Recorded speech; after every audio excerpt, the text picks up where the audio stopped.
الحمد لله رب العالمين والعاقبة للمتقين والصلاة والسلام على سيد الأنبياء والمرسلين وعلى آله وأصحابه أجمعين. أما بعد، أعوذ بالله من الشيطان الرجيم. بسم الله الرحمن الرحيم.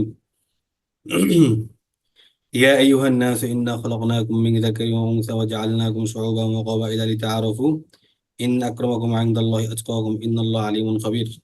وقال رسول الله صلى الله عليه وسلم: النكاح سنتي فمن رغب عن سنتي فليس مني. গতকালকে আমরা স্ত্রীদের উপদেশ, স্ত্রীদের জন্য বিশেষ উপদেশ, এই হেডলাইনে কিছু কথা বলতেছিলাম।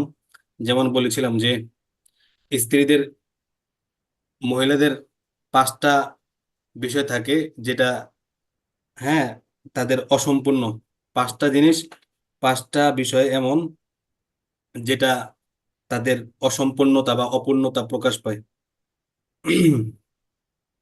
যে 5টা বিষয় সম্পর্কে আল্লাহ রাসূল সাল্লাল্লাহু আলাইহি সাল্লাম তাদেরকে সতর্ক করেছেন, এর ভিতরে 2টা হলো তো তাদের অনিচ্ছাকৃত বা তাদের অধীনে না, যেমন হায়েজ, নেফাসের ব্যাপারটা। আরেকটা হলো তাদের নাকেসুল আকল বা স্বল্প জ্ঞানের অধিকারী হওয়াটা।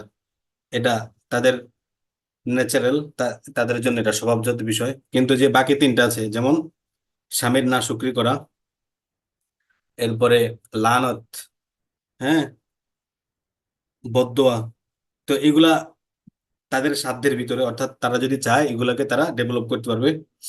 ঠিক আছে। যে 5টা যে 5টি কারণে তারা কি বলবো, অধিকাংশ মহিলারা জাহান্নামে যায়, এই 5টার ভিতরে 3টি হচ্ছে তাদের অনিচ্ছাধীন, আর আহ, 2টা অনিচ্ছাধীন আর 3টা হচ্ছে কি ইচ্ছাধীন ব্যাপার। এটা তারা যদি ইচ্ছা করে, তারা যদি নিজেদেরকে সংশোধন করতে চায়, করতে পারবে।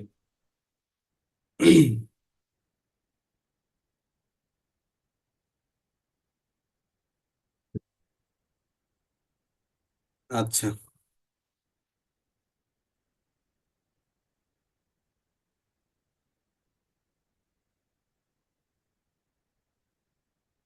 তো যে 3টা বিষয়, এগুলো ইচ্ছা ও চেষ্টা করলে সংশোধন করা সম্ভব।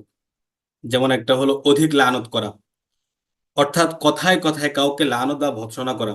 তাদেরকে দেখা যায় সকাল থেকে সন্ধ্যা সন্ধ্যা, তাদেরকে দেখা যায় সকাল থেকে সন্ধ্যা যা পর্যন্ত এই কাজে কেটে যায়, সকাল থেকে সন্ধ্যা পর্যন্ত এই কাজে কেটে যায়। যার সাথে শত্রুতা আছে তার গীবত আর নিন্দাবাদ করতে করতে সময় কাটিয়ে দিচ্ছে। আর যার সাথে মহব্বত আছে তার প্রশংসা একেবারে পঞ্চমুখ।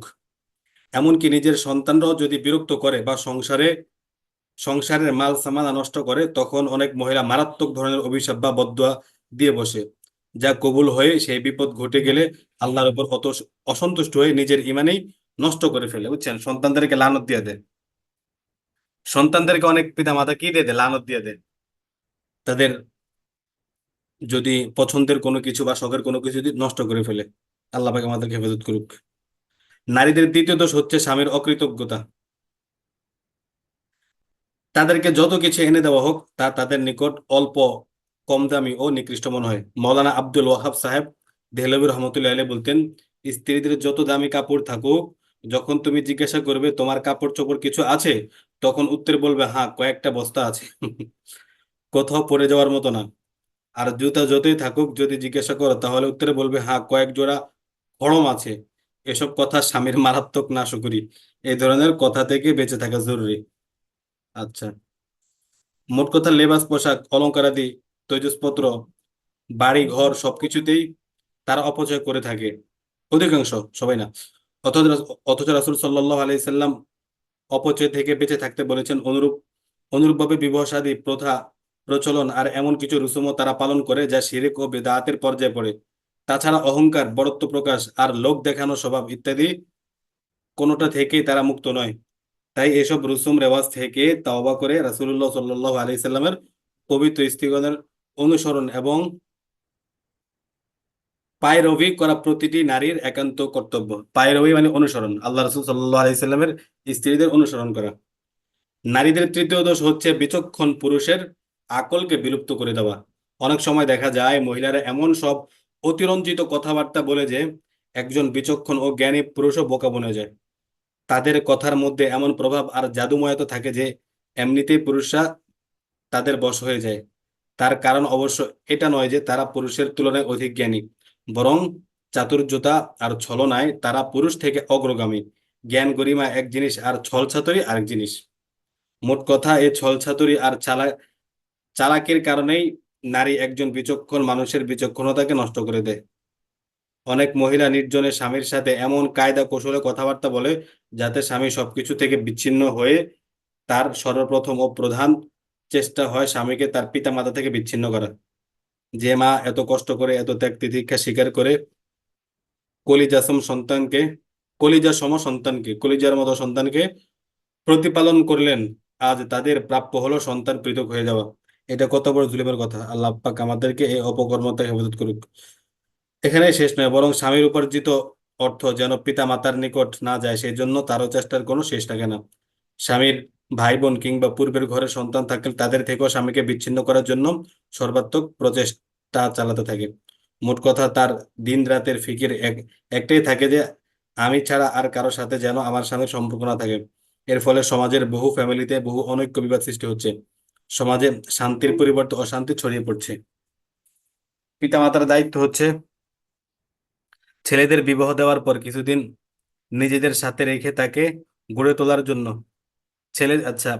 পিতামাতার দায়িত্ব হচ্ছে ছেলেদের বিবাহ দেওয়ার পরে কিছুদিন নিজেদের সাথে রেখে তাকে গড়ে তোলার জন্য এবং সাংসারিক জীবনে পারদর্শী করে তোলার জন্য তাকে পৃথক করে দেওয়া, যৌথ সংসারের বেপরদেগি থেকে বাঁচানোর জন্য, ভাইদের আপোষ মিল মহব্বত বজায় রাখার জন্য এবং এই ধরনের আরো বহুবিধ উপকারের জন্য ছেলেকে পৃথক করে দেওয়া, করে দিয়ে পিছন থেকে তাকে গাইড করা। বুঝছেন, এটা একটা দায়িত্ব কিন্তু।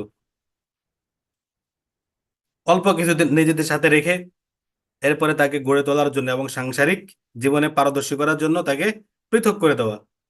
কারণ যৌথ ফ্যামিলিতে থাকলে অনেক বেপর্দা হয়, ঠিক আছে। আবার ভাইদের ভিতরে পিতা মাতার ভিতরে ভিতরে অনেক সময় মিল মহব্বত থাকে না, তো এটা দূরে গেলে মিল মহব্বতটা বজায় থাকে এবং অনেক ধরনের উপকার থাকে। আর তখন স্বামী স্ত্রীও চায় একান্ত ভাবে কি একটা সময়টা কাটানোর জন্য। কারণ আপনি যতক্ষণ পর্যন্ত আপনার স্ত্রীকে একটা ঘর বা একটা সংসার না দিবেন, ঠিক আছে, সে আপনার পিতা মাতার যে ঘর আছে আপনাদের যৌথ ফ্যামিলি, ওইটাকে সে কখনো নিজে মনে করবে না। এই জন্য তার সবসময় একটা একটা গা জ্বালা ভাব থাকবে, এটা তো আমার না, এটা তো আমার সংসার না, এটা তো আমার শাশুড়ির সংসার, মনক্ষুণ্ণতা থাকবে সবসময়। ঠিক আছে, এই জন্য সে নিজেটা গায়ে দিয়ে কখনো কাজ করবে না, নিজের মনে করবে না, এটাই স্বাভাবিক। এর বিপরীতে আপনি যদি ছোট্ট একটা সংসার তাকে উপহার দেন, সেটাকে সাজিয়ে গুছিয়ে রাখবে, পরিপাটি করে রাখবে, যত্ন করবে, স্বাভাবিক। তো সবাই চায় একটা মনে করেন নিজের কিছু, যত ছোট পরিসরে হোক, যত কমই হোক, যেটা দিয়ে খাওয়া দাওয়া করা হোক, কিন্তু একটা নিজের কিছু মানুষে চায়। আর এই চাওয়াটার ভিতরে কোনো কি নেই, সমস্যা নেই ইসলামের দিক থেকে।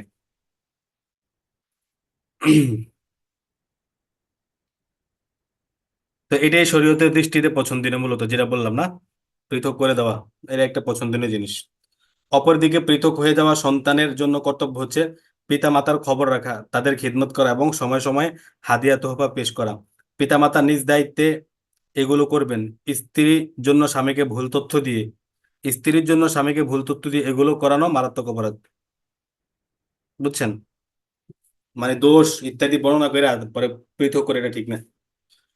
নারী জাতির উল্লেখিত তিনটি দোষে এমন যা সকল অন্যায় অপকর্মের ভিত্তি, যেমন অকৃতজ্ঞতা এবং স্বামীকে বেকুব বানানোর মূলে রয়েছে লোভ লালসা। অধিক লানত থেকে সৃষ্টি হয় অনৈক্য, ঝগড়া বিবাদ, গৃহযুদ্ধ ইত্যাদি। সুতরাং এই তিনটি মন্দ স্বভাবের সংশোধন করা একান্ত জরুরি। আর সংশোধনের পথ হলো ইলম ও আমলের সমন্বয়। ইলমের মধ্যে হিংসা বিদ্বেষ গীবত ইত্যাদির বর্ণনা থাকবে, কেননা নামাজ রোজা শিক্ষার পাশাপাশি আখলাক চরিত্র সংশোধন করাও জরুরি। আখলাক চরিত্র সংশোধন না করলে ইবাদত বন্দেগী কোনো কাজ আসে না। একটি হাদিসে বর্ণিত আছে, আল্লাহ রসুল সাল্লাল্লাহু আলাইহি সাল্লামের নিকট আরজ করা হলো, ইয়া রাসূলুল্লাহ সাল্লাল্লাহু আলাইহি সাল্লাম, অমুক মহিলা খুব ইবাদত করে, রাত্রি জাগরণ করে, কিন্তু সে প্রতিবেশীকে কষ্ট দেয়, তার হুকুম কি? আল্লাহ রসুল সাল্লাল্লাহু আলাইহি সাল্লাম বললেন, সে জাহান্নামী। অতঃপর অন্য এক মহিলা সম্পর্কে জিজ্ঞাসা করা হলো যে সে ইবাদত বন্দেগী খুব বেশি একটা করতে পারে না, কিন্তু প্রতিবেশীর সাথে উত্তম আচরণ করে। আল্লাহ রসুল সাল্লাল্লাহু আলাইহি সাল্লাম বললেন, সে জান্নাতি।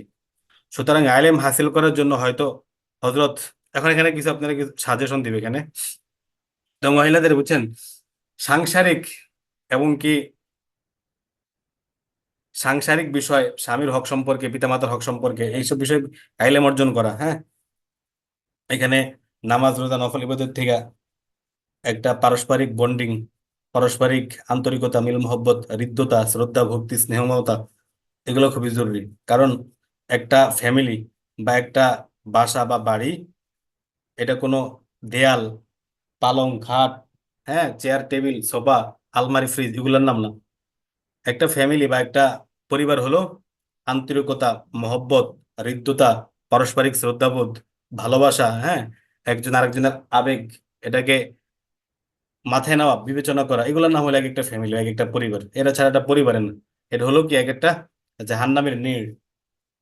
যদি এই আন্তরিকতা, মহব্বত, পারস্পরিক শ্রদ্ধাবোধ না থাকে, ঠিক আছে, একজন আরেকজনকে ইসলামের প্রতি ধাবিত করা, নামাজের প্রতি, কোরআনের প্রতি, এগুলোর প্রতি তাকে ধাবিত করা, অর্থাৎ জান্নাতের সহযোগী হওয়া, ঠিক আছে, জাহান্নামের কর্মকাণ্ড থেকে তাকে বাঁচিয়ে রাখা, আগলিয়ে রাখা, এই বিষয়গুলো যদি না থাকে তাহলে এটা তো পরিবার না ভাই, এটা হচ্ছে একটা, মনে করেন, মানে জাহান্নামের পথিক তারা, বা এটা একটা অগ্নিকুণ্ড বলা চলে। এইসব ফ্যামিলিতে মায়া মহব্বত কিছু থাকে না। আচ্ছা, মূল হলো ভালোবাসা। ভালোবাসা ছাড়া মানুষ টিকতে পারে না, ঠিক আছে। কিন্তু লাক্সারিয়াস লাইফ ছাড়া, অথবা উন্নত উন্নত থাকা খাওয়ার ব্যবস্থা ছাড়া মানুষ বাঁচতে পারে, কিন্তু ভালোবাসা, মহব্বত এবং কি দেখভাল, এগুলো ছাড়া মানুষ টিকতে পারে না, কেয়ার ছাড়া। যেরকম এক একটা মাছ পানি ছাড়া বাঁচতে পারে না, মানুষ এরকম মহব্বত থেকে, ভালোবাসা ছাড়া বাঁচতে পারে না। এটাই স্বাভাবিক। আল্লাহ পাক আমাদেরকে এমন পরিবার, এমন পরিস্বজন দান করুক।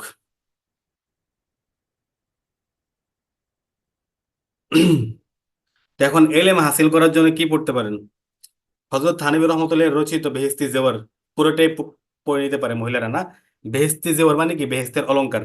জেওয়ার মানে অলংকার, তো এটা মহিলাদের জন্য বিশেষ করে লেখা হয়েছে, এটা পড়া অনেক কার্যকরী মেয়েদের জন্য। আর একটা আছে বেহেশতি গাওহার। গাওহার মানে হয়েছে, গাওহার মানে বলা হয় হীরা, হ্যাঁ, হীরা মণি মুক্ত এগুলোকে। তো এটাও মহিলাদের জন্য। এর হলো বেহেশতি গাওহার, হলো বেহেশতি জেওয়ার একটা পরিশিষ্ট। তবে তোতা পাখির মতো পড়ে গেলে কোনো কাজ হবে না, বরং স্বামী যদি আলেম হয় তাহলে এক এক সবক করে তার নিকট পড়ে নিবে, ঠিক আছে, তাকে শোনায় পড়বে, বুঝে নিবে। আর স্বামী যদি আলেম না হয় তাহলে তাকে অনুরোধ করবে সে যেন কোনো আলেমের নিকট থেকে বুঝে এসে এক এক সবক করে পড়িয়ে দেয় তাকে। দেখছেন কত দায়িত্ব। আবার একবার পড়ে বন্ধ করে রেখে দিলেও চলবে না, বরং একটা সময় নির্ধারণ করে সর্বদা একা একা পড়তে হবে এবং অন্যকেও শোনাতে হবে।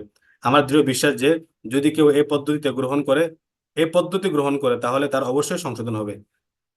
হুজুর তো এখানে একটা কিতাবের নাম বলছেন না, বেহেশতি জোহর, এছাড়া আরো কিছু কিতাব আছে মহিলাদের জন্য, না? ইসলাহুন নিসওয়ান, এরও আশরাফ আলী থানভী রহমতুল্লাহ। ইসলাহুন নিসওয়ান, এরপরে ইয়াহইয়া উলুমুদ্দিন, হ্যাঁ, আবার আরো কি কি বই আছে ভালো ভালো মহিলাদের, এরা অনেক চমৎকার চমৎকার বই সাজেশন করা যায় মহিলাদের জন্য। আর একটা আছে সাইদ আবুল হাসান আলী নাদবী রহমতুল্লাহ আলাইহির মাকে নিয়ে তিনি একটা বই লিখছেন। তার মা এমন একজন রত্নগর্ভা ছিলেন, তিনি তাকে বলেছেন, তার মা তাকে বলেছেন, আমার যদি 100 সন্তান থাকতো, 1000 সন্তান থাকতো, আমি সবাইকে দিনের পথে কোরবান করতাম। তুমি আমার একটা সন্তান, অতএব তুমি এমন কাজ করো, এমন কিছু করো যাতে 1000 সন্তানের শূন্যতা যাতে পূরণ হয় দিনের ক্ষেত্রে। তো তো তিনি এমন কাজ করেছেন। তো তার আমার জীবনী তিনি লিখছেন মেরি আম্মি, এই হেডলাইনে। এটার বাংলা অনুবাদ হয়েছে আমার মা বা আমার আম্মা নামে। তো এটাও খুবই চমৎকার, এখানে দেখলে বোঝা যায় যে উনি কি করছেন, কিভাবে মানুষ করছেন তার ছেলেদেরকে, না?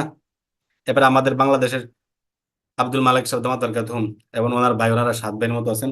তো ওনার মাও একজন রত্নগর্ভা। ওনার মার জীবনীটা পড়লো আল কাউসার প্রকাশিত হয়েছিল নারী সংখ্যাতে গত বছর, সম্ভবত অনেক এর আগের বছর।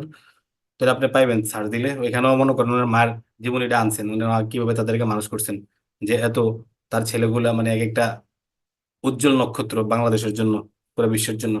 কারণটা কি? তো ফ্যামিলিগত একটা ভূমিকা থাকে, পিতামাতার একটা ভূমিকা থাকে, তাহলে তাদের সন্তানরা কিছু হইতে পারে, এছাড়া হয় না কিছু। আরো ভালো ভালো কিতাব আছে, সাজেশন করা যেতে পারে, না?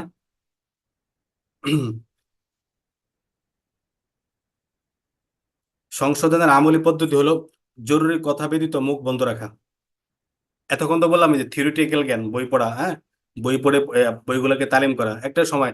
যেমন আমাদের বাসায় বুঝছেন একটা নিজাম, আমাদের বাসায় একটা নিজাম হয়, প্রতিদিন রাত্রে আমরা মনে করেন তাবলিগের যে কিতাব আছে, ফাজাল আমাল, ফাজালে সাদাকাত, বা আমি থাকলে অন্যান্য কিতাব এর সংশ্লিষ্ট, এগুলো আমি পড়ি, হ্যাঁ, এগুলো পড়ার চেষ্টা করি সবাইকে নিয়ে, পরিবারের সবাইকে নিয়ে। তো এরকম একটা সময় যাতে নির্ধারণ করা থাকে, আধা ঘন্টা এশার পরে বা মাগরিবের পরে বা ঘুমানোর আগে, ওই সময়টা পরিবারকে নিয়ে এরকম মনে করেন বিশেষ বিশেষ কিতাব থেকে ফাজাল আমাল, ফাজালে সাদাকাত, হ্যাঁ, মুনতাখাব হাদিস, অথবা বেহেশতি জেওয়ার, বেহেশতি গওহার, হ্যাঁ, অথবা তালিমউদ্দিন আছে আশরাফ আলী থানভী রহমতুল্লাহ। এইগুলো এরকম হক্কানি আলেমদের কিছু কিতাব পড়ে শোনানো যেতে পারে, ইনশাল্লাহ বহুত ফায়দা হবে। আল্লাহ মাফ করেন, যেরকম প্রতিদিন দুধ খেলে ডিম খেলে শারীরিক উন্নতি হয় না, এরকম এগুলো যদি আমরা পড়ি তাহলে তাদের আধ্যাত্মিক উন্নতি হবে ইনশাল্লাহ। তো আর এটা তো হলো মনে করেন একটা থিওরিটিক্যাল, থিওরিটিক্যাল মানে একটা জ্ঞান, এটার মাধ্যমে তারা নিজেদেরকে সংশোধন করবে। আর আমলি পদ্ধতি কি, প্র্যাকটিক্যাল ভাবে এটা করতে পারে যে জরুরি ব্যতীত তারা মুখটা কি রাখবে, বন্ধ রাখবে, অর্থাৎ মুখ থেকে এমন কথাই বের করবে যেটা প্রয়োজন অথবা যেটা উপকারী। কেউ ভালো বলুক বা মন্দ বলুক, কোন অবস্থাতে কথা না বলা, কারণ মাংস সমাতা না যা, যে চুপ থাকে সে নাজাত পায়। এতে করে স্বামীর অকৃতজ্ঞতা, জ্ঞানীর গান বিলুপ্ত করা, লাহানত, অভিশাপ, গীবত, পরনিন্দা ইত্যাদি অধিকাংশ অভ্যাস দূর হয়ে যাবে। কেননা যখন প্রয়োজনীয় কথার বাইরে মুখ বন্ধ করে রাখা হবে, তখন এই সকল রোগের আকাঙ্ক্ষা দুর্বল আর নিষ্ক্রিয় হয়ে পড়বে। দ্বিতীয়ত, একটা সময় নির্ধারণ করে নিয়ে তখন বসে বসে ভাববে যে এই দুনিয়া আর কয়দিনের, একদিন তো এখান থেকে চলে যেতেই হবে। মৃত্যু এবং পরবর্তী বিষয় যথা কবর, মুনকার নাকিরের প্রশ্ন, তারপরে কবর থেকে উঠা এবং হিসাব কিতাব, পুলসিরাত অতিক্রম করা ইত্যাদি বিষয়বলী নিয়ে প্রতিদিন কিছু সময় গভীরভাবে চিন্তা করবে। এর ফলে দুনিয়ার প্রীতি, ধন সম্পদের মোহ, অহংকার, লোভ লালসা ইত্যাদি আত্মার রোগ সমূহ দূর হয়ে যাবে। আর এই জন্য আল্লাহ পাকের দরবারে দোয়া জারি রাখা উচিত। বুঝতে পেরেছেন মাহাদি ভাই? শুনছেন? জি জি। কথাগুলো অনেক গুরুত্বপূর্ণ না? জি কারণ ভাই ফ্যামিলির বন্ডিং বা ফ্যামিলিগত ভাবে যদি ইসলামের স্বভাবের উপর, ইসলামের তবিয়তের উপর, শরীয়তের তবিয়তের উপর যদি আমাদের ফ্যামিলির আমাদের পরিবারের সদস্যগুলো গড়ে না ওঠে, তখন এই পরিবার দিয়ে আমি কোনো জান্নাতে যেতে পারবো না। এই পরিবারে আমার জান্নাতে যাওয়ার জন্য বাধা হবে। তখন তাদের চাহিদা হয়ে যাবে কোরআন হাদিসের বিপরীত। ঠিক আছে? তারা শুধু দুনিয়ায় অর্জন করার জন্য বলবে। আপনি নামাজ পড়েন না, বা আপনি হারাম রিলেশনে অভ্যস্ত, ঠিক আছে, আপনি সবকিছু করতেছেন, তাদের কোনো কমপ্লেন নেই। শুধু কমপ্লেন কখন, আপনি যখন চাকরি বাকরি করবেন না, টাকা রোজগার করবেন না, তখন তা নিয়ে। তো এর এর হলো কি দুনিয়াদার ফ্যামিলি বা আল্লাহ বলা ফ্যামিলি, ঠিক আছে। অথচ আল্লাহ রসুল সাল্লাহ আলাইহি সাল্লামকে আল্লাহ পাক পবিত্র কোরআনে বলছেন কি, ওয়ামুর আহলাকা বিসসালাতি ওয়াসতাবির আলাইহা লা নাসআলুকা রিজকান নাহনু নারযুকুক। আপনি আপনার হে নবী, আপনি আপনার পরিবার পরিস্বজনকে নামাজের প্রতি আদেশ করেন, ওয়াসতাবির আলাইহা, এবং আপনিও এটার উপর কি থাকেন, দৃঢ় থাকেন, মজবুতির সাথে আমলটা করেন। লা নাসআলুকা রিজক, আপনি আমার কাছে রিজিক চাইতে হবে না। নাহনু নারযুকুক, আমি আপনাদেরকে কি দেব, রিজিক দিব। তো যেটা নিয়ে আমাদের মনে করেন টেনশন না করার কথা ছিল, বর্তমানে সেটা নিয়ে আমাদের টেনশনের কোনো অন্ত নেই, শেষ নেই। ঠিক আছে, বাপও কামাই করে, মাও কামাই করে, সন্তানের ভিতরে ছেলেরাও কামাই করে, মেয়েরাও কামাই করে, একটা ফ্যামিলির সবাই খালি কামাই করতেছে, শুধু ক্যারিয়ারকে গঠন করতেছে। কিন্তু এই ব্যাপারে কারো কোনো মাথা ব্যথা নেই, মায়েরও নাই, বাপেরও নেই, সন্তানদেরও নেই, কারো নেই। ঠিক আছে, খালি দুনিয়াটা অর্জন করতে পারতেছে। অথচ আল্লাহ পাক কি বলছেন, নামাজের প্রতি আদেশ দিতে এবং এর উপরে নিজেও থাকতে, দৃঢ় থাকতে, নিজেও মজবুতির সাথে আদায় করতে। আর রিজিকের টেনশন করতেন না, রিজিক আল্লাহ পাকিয়ে দিবেন। ঠিক আছে, এই জন্য একটা দিনী ফ্যামিলি, একটা দিনী পরিবার, এটা যে আল্লাহ পাকের কত বড় নিয়ামত, এটা আমাদের মানে ইহকালীন ভাবে যদি আমরা নাও এতটা অনুধাবন করতে পারি, পরকালে অবশ্যই অনুধাবন করব। কিন্তু তখন তো অনুধাবন করে কোনো লাভ নেই। এই জন্য বেশি বেশি করে দোয়া করো, উত্তম পরিবার চাও, হ্যাঁ। রব্বানা হাবলানা মিন মিন আজওয়াজিনা ওয়া যুররিয়াতিনা কুররাতা আয়ুন ওয়াজআলনা লিল মুত্তাকিনা ইমামা। কোরআন কোরআনে যে সকল দোয়াগুলো আছে এগুলো পড়ে পড়ে দোয়া করা। ঠিক আছে, হযরত ইব্রাহিম আলাইহিস সালাম তাদের সন্তানের জন্য কি দোয়া করছিলেন, রব্বি জাআলনি মুকিমাস সালাতি ওয়া মিন যুররিয়াতি। রব্বি জাআলনি মুকিমাস সালাতি ওয়া মিন যুররিয়াতি, আমাকে এবং আমার পরিবার পরিস্বজনকে আপনি নামাজি বানায় দেন। ঠিক আছে, ওয়া মিন যুররিয়াতি রব্বানা ওয়া তাকাব্বাল দুআ, আপনি আমাদের দোয়াগুলোকে কবুল করে নেন। হযরত ইয়াকুব আলাইহিস সালাম যখন মৃত্যু শয্যায় শায়িত, ঠিক আছে, তিনি তখন তার সন্তানদেরকে ওসিয়ত করতেছেন, তোমরা আমার মৃত্যুর পরে তোমরা কি করবা? তখন তার সন্তানরা বললো একসাথে, আমরা আপনার পরে আপনার পিতা, আপনার, হ্যাঁ, আপনার পিতা, আপনার দাদা, অর্থাৎ আমাদের পূর্বপুরুষ যে খোদার ইবাদত করতেন, ইয়া ইয়া ইব্রাহিম, ইসমাইল, হ্যাঁ, আলাইহিমুস সালাম, আমরা তাদের রবের প্রতি আমরা অনুগত থাকবো, অর্থাৎ আমরা এক আল্লাহর ইবাদতে বিশ্বাসী হবো, এক আল্লাহ পাকের তাওহীদে আমরা বিশ্বাসী হবো, তার ইবাদত করব। যখন এগুলো বলেন তখন কয় ঠিক আছে মাশাআল্লাহ, তা এখন আমি প্রশান্ত, এখন আমি ইতমিনান। অর্থাৎ তিনি এটাকে মনে করছেন তার নিশ্চিতে মৃত্যুর, মানে নিশ্চিতে মৃত্যু বরণ করতে পারবেন তার সন্তানরা যখন দিনের উপরে থাকবে। আর এর বিপরীতে আমরা কি মনে করি, আমরা যদি সন্তানদের জন্য কিছু করে যেতে পারি, বাড়ি গাড়ি, হ্যাঁ, ব্যবসা বাণিজ্য, তাদেরকে যদি কিছু ধরাই দিতে পারি, তখন আমরা মনে করি কি আমরা শান্তিতে মরতে পারবো, বা মেয়েদেরকে বিবাহ শাদী দিতে পারি, ভালো একটা অবস্থানে দেখতে পারি। হ্যাঁ, তখন আমরা মনে করি কি আমরা ভালো কিছু, মানে আমরা একটা, এখন আমার মৃত্যুটা সার্থক, যাক সবকিছু করতে পারলাম। একটা বাড়িতে একটা বাড়ি করতে পারলাম, বাড়ির ভিতরে মনে করেন 4টা রুম, 4টা রুমে সবগুলোতে অ্যাটাচ বাথরুম, সফলতা মনে করতেছি এটাকেই। মেয়ে 4টা ছিল, সবগুলোর বিয়ে দিলাম। ছেলে ছিল 3টা, সবগুলোর বিদেশে পাঠালাম, বিয়ে দিলাম। এখন আমি শেষ। এখন আমার আর কোনো কাজ কাম না, এখন আমি শুধু চা দোকানে গিয়ে আড্ডা দিব, বন বিড়ি সিগারেট এগুলা খামু। আমার আর দুনিয়াতে কোনো কি নাই, কাজ নাই, শেষ। এটাকে আমরা মনে করি সফলতা। আর এটাকে মনে করি কি নিশ্চিত মৃত্যুর কারণ, কারণ এখন সবাই সেটেলড। বুঝছেন, এটা হলো দুনিয়াদার মানুষদের ভাবনা, এবং কি এটা তাদের বাস্তবিক লাইফ এটা। আল্লাহ আমাদেরকে হেফাজত করুক। ভুল প্রথা সংশোধনের বর পক্ষে করণীয়। বিবাহের সময় অনেকগুলা অনেক সমাজে ভুল প্রথা প্রচলন থাকে, যেগুলা অন ইসলামিক, এবং যেটার কারণে আপনার বিবাহের যে একটা বরকত ছিল, এই বরকতটা আর বরকত থাকবে না। এই বরকতটা আযাব ইলাহি হয়ে ফিরে আসবে। ঠিক আছে, অর্থাৎ আল্লাহ পাকের আযাব হবে। তো এইগুলাতে বিশেষ করে যে বর পক্ষ, তাদের এখানে কি থাকে, কিছু করণীয় থাকে, বর্জনীয় থাকে। তারা কিভাবে এটা হ্যান্ডেল করবে? যেমন প্রচলিত বরযাত্রার ব্যবস্থাটা না না করা, না, প্রচলিত যে বরযাত্রা আছে ওইটা ব্যবস্থা না করা, যে মেয়েদের বাড়িতে আসবে সবাই মিলে গোষ্ঠী সহ 20-30 জন, 50 জন, 100 জন, এটা ঠিক না।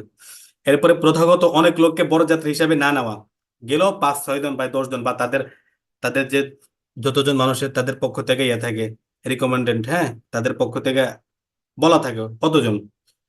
মেয়ে পক্ষের দাওয়াতি মেহমানদের সংখ্যার চেয়ে বেশি লোক না হওয়া, না যাওয়া, মেয়ে পক্ষের দাওয়াতি মেহমানদের সংখ্যার চেয়ে বেশি লোক না যাওয়া। এটা তো, এটা যাওয়াই ঠিক না, বরযাত্রা করাই ঠিক না। যদিও করে, হ্যাঁ, তবুও মেয়ে পক্ষের যে দাওয়াতি মেহমানের সংখ্যা ছিল আপনার বাড়িতে, এখন তাদের সংখ্যার উপরে আপনার না যাওয়া সেখানে। লোক দেখানোর উদ্দেশ্যে কন্যার জন্য যৌতুক না পাঠানো, মেয়েদের, মেয়ে পক্ষের গায়ের মাহারামদেরকে সাথে নিয়ে কনের আইজেন বা অনুমতি আনতে না যাওয়া, যেটা বললাম।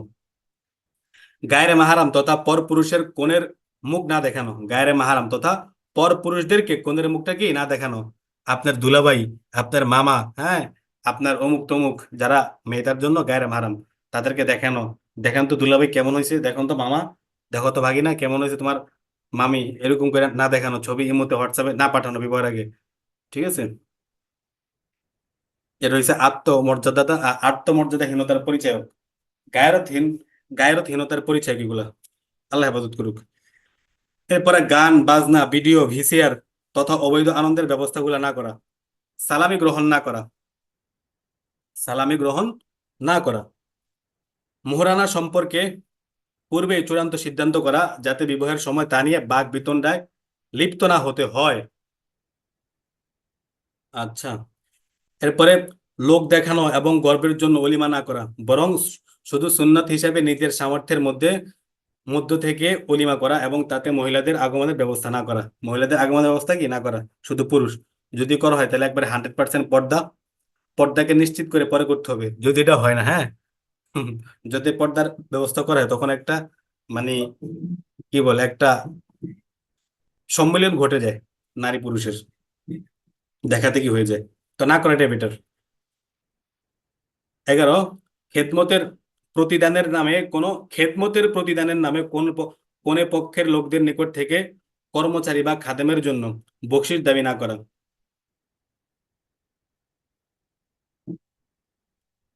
ঠিক আছে, অনেকে চায় বরযাত্রী যখন আসে, বা কনেরা যখন আসে বরের বাড়িতে, তখন যারা খাদেম টাদেম থাকে তারা বকশিশ টকশিশ দাবি করে, এগুলো করা ঠিক না। মোহরানার বিষয়টিকে গুরুত্ব দেওয়া এবং মোহরানা আদায়ে গাফিলতি না করা, ইচ্ছাকৃতভাবে এমন কর্মকাণ্ড না করা যা কন্যার পক্ষের অস্থিরতার কারণ হয় আর নিজেদের সুনাম প্রকাশ পায়। ঠিক আছে, যা কন্যার পক্ষের অস্থিরতার কারণ হয় আর নিজেদের সুনাম প্রকাশ পায়। অর্থাৎ এমন এমন কিছু না করা যেটার মাধ্যমে কন্যা পক্ষে যারা আছেন, যারা মেয়ে পক্ষ, তাদের ভোগান্তির শিকার হইতে হয়। ঠিক আছে, আর নিজেদের যে একটা সামাজিক স্ট্যাটাস ওটা বজায় রাখার জন্য এরকম আহামারি কোনো কিছু করা, গান বাদ্য। হজরত লিভ নিবেন নাকি? লিভ নিবেন, টাইম 40 হচ্ছে। 26 হইছে আমার এখানে। আমার এখান থেকে কাউন্ট হয় বুঝছেন মূলত, আমি যখন থেকে জয়েন করবো। 4 মিনিট আছেন না? হ্যাঁ, 2 মিনিট পরে আমি অফ করে দিব। আচ্ছা, এরপরে বিবাহ অনুষ্ঠানের ব্যস্ততার কারণে যেন ফরজ ওয়াজিব সহ শরী হুকুমের আহকামের ব্যাপার উদাসীনতা ও অনীহাভাব প্রকাশ না পায়, এটা অতিরিক্ত হয়। বিবাহ হয়েছে একটা সুন্নত কাজ, মুস্তাহাব কাজ, ঠিক আছে? এটার কারণে আমরা ফরজ ওয়াজিব অর্থাৎ ফরজ নামাজ গুলা এগুলো আমরা বাদ দিয়ে দিই, এগুলো ঠিক না। আবার অনেক জায়গায় তো হারাম কাজ করে প্রকাশ্যে, ডেক সেট বাজিয়ে, ঠিক আছে? এবং কি আল্লাহ মাফ করুক, হারামের ছড়াছড়ি হয় না, লাল পানি খায়, কত কিছু করে। এমনকি অনেক জায়গায় বেবিচারের মতো জঘন্য ঘটনা ঘটতেছে ঠিক আছে? জি জি। আল্লাহ হেফাজত করুক, এরকম মারাত্মক মারাত্মক কাহিনী। অথচ বিবাহ ছিল একটা রহমতের, কিন্তু এটা আযাব ইলাহি হয়, আল্লাহ পাকের আযাবের কারণ হয়। পরবর্তীতে দেখা যায় সংসার টিকে না। পরের দিন এগুলা দেখেন না, বর্তমানে কত নিউজ পাওয়া যায়, 1 মাস পরে, 2 দিন পরে, 3 দিন পরে কি হইতেছে এগুলা। আল্লাহ পাক